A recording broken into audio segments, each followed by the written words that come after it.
Hey Pro Church Media Community, this is Jason again, and in this tutorial, we're going to take a look at the ever so exciting world of Photoshop masking.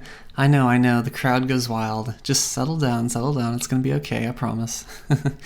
Alright, but in all seriousness, masking is one of the most powerful things you can do in Photoshop, and it opens up a world of possibilities that wouldn't otherwise be there.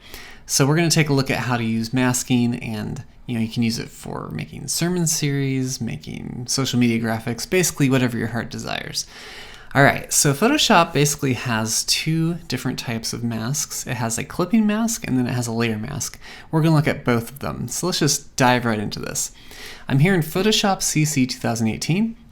And I have just a few photos that I got from Unsplash. And if you're looking for a great place to get free photos, be sure to visit prochurchmedia.com/freechurchphotos. It has a bunch of collections of curated photos that are arranged thematically. So we have things like baptism, church events, Easter, Christmas, on and on. And so if I go to Easter, it's going to take me to the Unsplash page, which just has tons of great hand-picked photos that are going to work great for all your projects. And of course, the best part is they're all free to use and to download. So go check it out, download some photos, make some great stuff. Alright, so let's hop right back into this. So the clipping mask is the first mask we're going to look at, and it basically takes the alpha channel of one layer and uses it to mask the layer above it. And that might not make sense to hear it, but once you see it in action, you'll understand it a little bit better. Alright, I have this text I already wrote out earlier, and I basically want to use this piece of text to kind of reveal the image below it. So I only want the image to be within the text shapes. So the way that I would do that for a clipping mask is I will put the Jesus text below this photo, and then I'm going to click on this photo, right click on it, and say Create Clipping Mask. And let me get rid of the rest of these images, and you can see it did exactly what I wanted to, and I'm pretty much done with my clipping mask. Now the beauty of clipping masks is both of these layers are still editable, so if I want to move my photo around, like I want that flare to be more like right maybe up in this corner, I might need to scale it up a little bit, something like that, that'll work. I can also move the text around if I want to. I can change the text if I want to, and so it gives you just a lot of flexibility in how to use it. So it's really great like that. And that's kind of what a clipping mask does. It's not terribly fancy, but it's easy to use and not a whole lot of hassle to it. Alright, so that's clipping mask. Let's move on to the layer mask. And so the layer mask kind of works in the same way, almost opposite in some ways, but it really just is a different approach. I personally sometimes like using layer masks better. There's advantages to both, but we'll just see what it looks like. So for layer mask, you have to use the a selection of the layer that you want to use as the mask to mask it, and that might not make much sense either, but you'll see how it happens. And I want to do the same effect that I did before, except using a layer mask. So I have to make a selection of this text, and so to do that I need to command click on this little text icon here, not on the Jesus part but on the actual icon right here. And you'll see once I hold command, it's going to put that kind of little tiny dashed box around the hand. That means it's getting ready to make a selection. And once I click on it, you'll see the marching ants, which means a selection has been made. So now I need to come down to my photo and just come down to this little icon, which eventually will say Add Layer Mask. I just click it and it has done it. The original layer is still active, so if I just disable it, you'll see now it did exactly what I wanted to, and we have a layer mask. You can also do it in the opposite way if you need to. So instead of selecting everything inside of it, maybe I want to select everything outside of it. I would just hold Command Shift and then push I, which means invert selection. And so now you can see it's kind of inverting it. And then I will click the same Add Layer Mask and it's going to do the exact opposite. If I activate this photo below it, you can see there's now basically a hole in this image of this text layer. And so it's all working beautifully, and that's kind of how layer masks work. One of the reasons I like layer masks, let me put this back on, is that they still give you the same flexibility as clipping masks. So initially, this will be linked together with the text, and so you can see, if I move it around, they both move at the same time. But if I unlink them by just clicking this little chain link thing, I can select the photo and move the photo around if I want to, or I can select the mask and move the mask around if I want to. I can also, transform it, all that kind of stuff. So it's still pretty powerful and flexible, just like the clipping mask. One nice thing about it is I can use brush tools to kind of add to or subtract from this mask pretty easily. And let me show you in this image as an example. So I have this waterfall right here, and it might be kind of interesting, bit of visual interest, I suppose, just to have the waterfall cascading over the U just a little bit. So let me pick like a soft brush. Looks like I already have one selected. Maybe turn the flow down a little bit.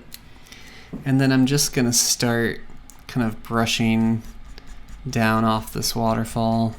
I don't want it to be too dramatic, but I want it to kind of just be there. And you can see this is already looking like a pretty nice effect.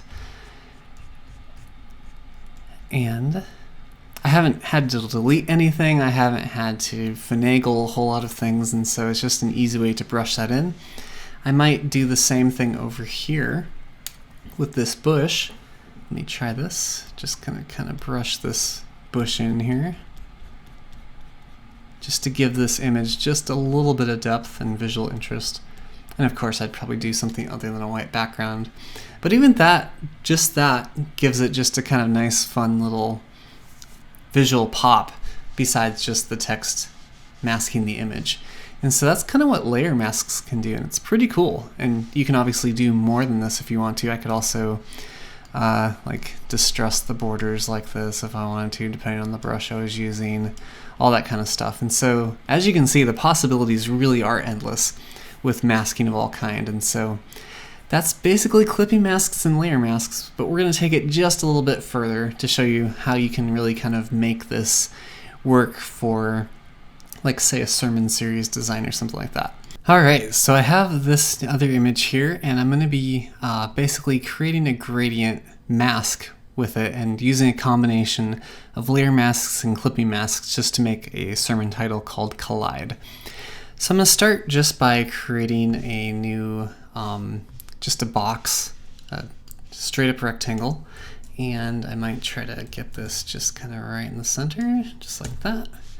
All right, and I'm just gonna add a new mask to it without a selection, and then I'm gonna take my gradient tool, make sure I have just a straight black to white gradient, and then I'm just gonna draw this gradient onto this box, and you can kind of see what's happening already.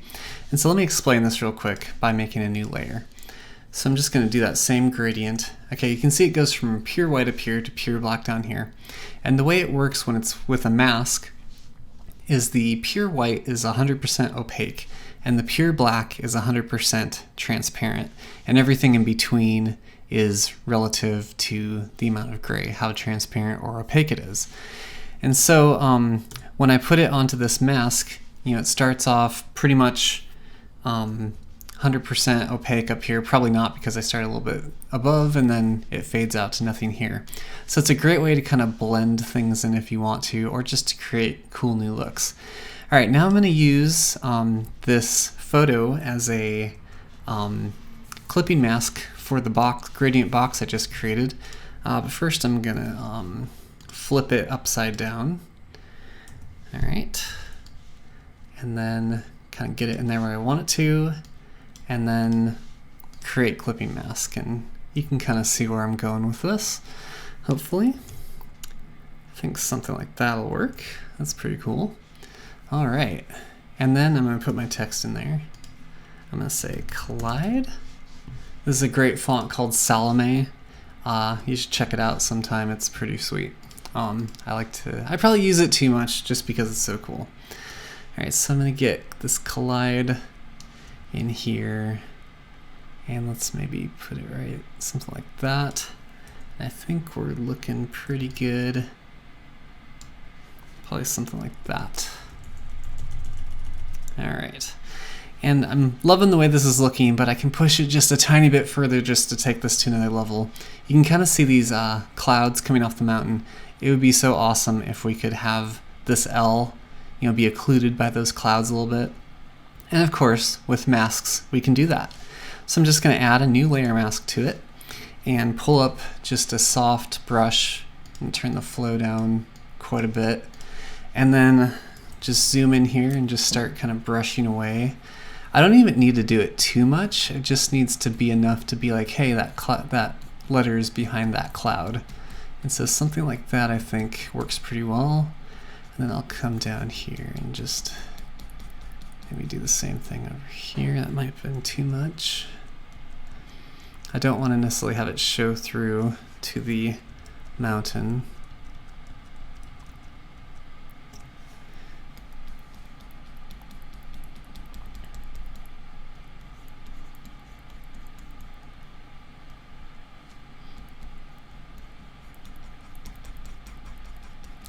And pretty much if I can get rid of those edges, it'll pretty much probably work as I want it to. Just tap it a few times here, and we pull out a bit, and that's looking really good. All right, now to finish this off, I'm just gonna add a quick curves adjustment and just punch up the contrast. Maybe crush the blacks just a tiny bit. Maybe add some more reds in the lower tones. Add a few pinks and blues up there. Nice and fiery looking. And so with masks and with clipping masks and layer masks and just a little bit of effort, we made this really sweet looking sermon title. And so that's what masks can do. They're really powerful. This is just seriously the beginning of what they can do. So get into Photoshop, play around with some masks, make some really cool stuff, and we will talk to you later.